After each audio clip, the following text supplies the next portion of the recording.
He'll take. Ooh, okay. You know, Fireball is definitely one of my favorite equipments here. So let's see how he's going to utilize that with a Warden. Looks to be towards the bottom side of this base. Going to be able to hit the ground expo potentially. A Tesla does pop here with 5 invises, but does have the Angry Jelly on this Warden. So he's going to be moving through. Ground Skeletons pop. Rages him up. Or wait a second. No, he probably doesn't want to hit this ground expo. If he hits a little bit deeper, he could get a Rage Spell Tower, a multi in that value. But this Warden is under a lot of fire right now. Yeah, like we just said, in hard mode, the defenses hit harder, and you've got to be very careful to make sure that Warden ability does not go off early. Did a very nice job sneaking that Headhunter in to make sure that the King cannot get too much damage. Recuperated there now so that he's can breathe a little bit easier. Let's see how far he is going to get. The unfortunate thing is the skeletons, right? That's just holding up his Grand Warden all the more time. You never know when time could be the difference maker. Yeah, time will play a factor potentially if it all comes down to an exact percentage tie war. In this case, since we don't have the exact same like perfect, it's harder to happen. Oh, wait, whoa, okay, he does get the Fireball deeper into the core. Earthquakes. Monolith does indeed go down. Okay, that was a heavy investment to get that value, but I think it was worth it. Yeah, I mean, whenever you can get the Fireball into, especially those Rage compartments, right? You're stacking defenses around the Rage Tower, so you know there's a lot of high-value defenses there. You can get the Fireball into that location, you're getting good value. Doesn't have to worry about the Fire Spitter that was covering the Town Hall now, as he's diving into this section. Barrels getting flung into the base ahead of those Root Riders, but they are taking damage as the healers are stuck in the middle here. Yeah, these healers, though, hopefully don't find a red air bomb field. The Rocket Loon is trying to get to the town hall. Didn't pull any traps, which means that the healers might be on approach to a red air bombs. Hold on as he continues his way through, popping that Royal Champion ability to get the Rocket Spear value into the core of this base, as the King also is running to the top side around the edges. He's hoping that these roots open walls, but I don't really see any left. I think they're all gone. They've disappeared. He just has a few giants from that troop launcher. The Yetis, the Royal Champ, and there's only 40 seconds left here, Judo. Yeah, he's probably going to have to use these abilities fairly soon just to increase that damage moving into these compartments. I did like the use of the Rocket Spear to try and keep everything together here and eliminate the splash of the Scatter Shot. But we've got a tricky compartment at the end here as well. A lot of high HP storages, which would take a lot of time to get through, but you got 20 seconds. Come on, let's start cleaning up some of those non-defensive buildings. There goes the Super Barbarians to try and take them down, passing that 80% mark. And with the King ability as well, he's going to be able to get above 90, and that will keep Dizzy Supersonic in the lead here. He does get a 95% like that, and Dizzy Supersonic are in the lead. Yeah, 93 is needed to tie this war exactly. 94, they have the lead by a single building. And that is if they get a 2-star. A 1-star, that's devastating. Cannot afford that. And of course, I said that probably. I regret. I just realized that I should probably have not have said that, because usually things like that happen when you mention. But let's see, as this Raw Champ gonna be charging her way through towards this scatter shot. And oh my gosh, 1, 2, 3, 4. It seems like he's fighting every giant bomb on this approach. Yeah, it's interesting because that last attack we just watched, Slayer Danny attacked from the top of the base, and it was fairly symmetrical. And then we've seen all of the traps to the 9 o'clock location at the end of the attack. This time around, diving into the top, losing that Spirit Fox early, but did manage to keep the Royal Champion. We've got the Barbarian King and 3 witches this time. We've got quite a few more buildings at the bottom the King has to get through, so maybe that's just the addition of that additional witch. Moving into the middle, we do now have the Ice Golems. This is, I mean, it's almost identical to the last attack we just watched, right, in terms of what's happening. Exactly. It almost seems like it's a mimic approach there, as the balloons are trying to get on front of these healers to pull some traps. Did already burn that Warden Eternal Tome, so he's making his way right on through, and there's a couple of red air bombs right in the core of this base next to the Spitters. The Royal Champion, though, she's securing it, and overgrowth of the Monolith, so hopefully the troops continue moving together to the bottom side, but the healers kind of got stuck on the Yetis to the top side. Yeah, they did. I mean, Root Riders have gone down pretty fast. Still got a fair few troops at the bottom there, but once the Monolith comes back, especially because the Royal Champion is now down as well in the center of the base, although she got good value, not being there to help support versus skelly traps or anything like that is going to be tricky. We've still got one rage spell, but really, I mean, he has to use that alongside the Archer Queen, right?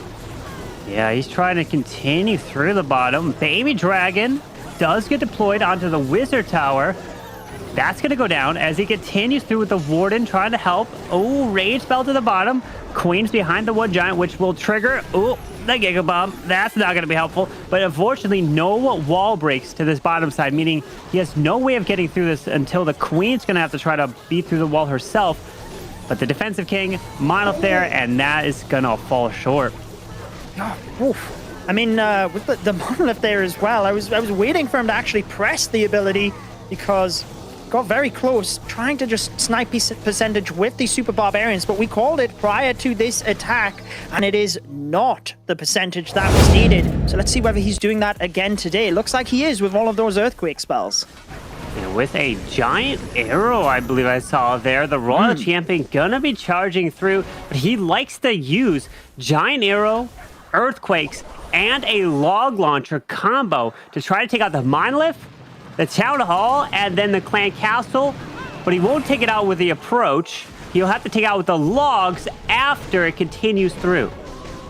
Yeah, I mean, that's beautiful as well because, again, the Royal Champion charge, if she goes down or something like that, then it's tricky. So he just created a tiny funnel. That's all he needed. A couple of buildings, keep it safe, and now he extends that funnel with the Archer Queen. And look at the value he's getting with the log launcher as well there, Carbon. Sniping the Town Hall, and he's on his way towards that Clan Castle as well. One more log, but it doesn't... Oh, yes, it does get it! Oh, my goodness me! What?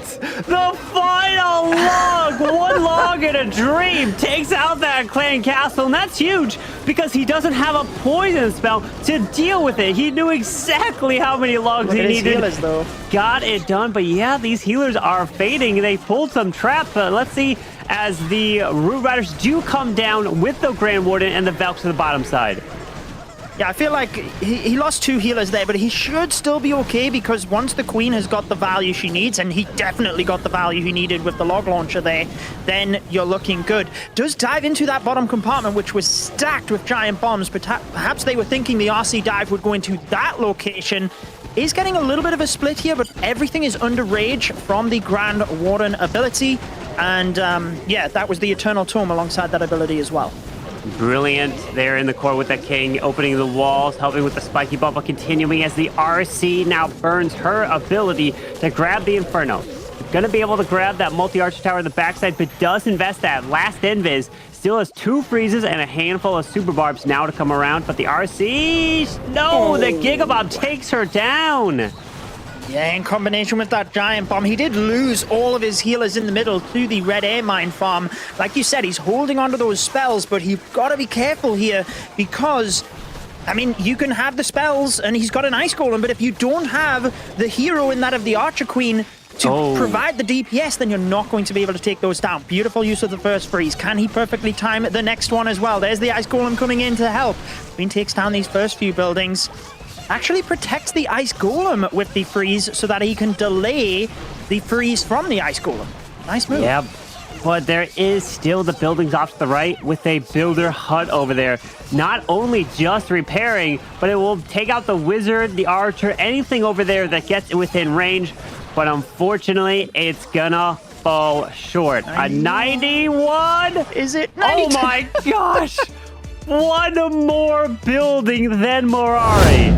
But we see Nebrax coming in with a very similar approach here. The mass invis spells, he does have the haste vial as well. So you do have to be very careful when you're committing that amount of invis spells to the Royal Champion. You can't have her go down super early because then, you know, you haven't got near as much value as you wanted. Yeah, losing that value on the RC charge will completely stall up an attack. But let's see, as Nebrax is doing an attack similar to that, trying to get the value with this RC.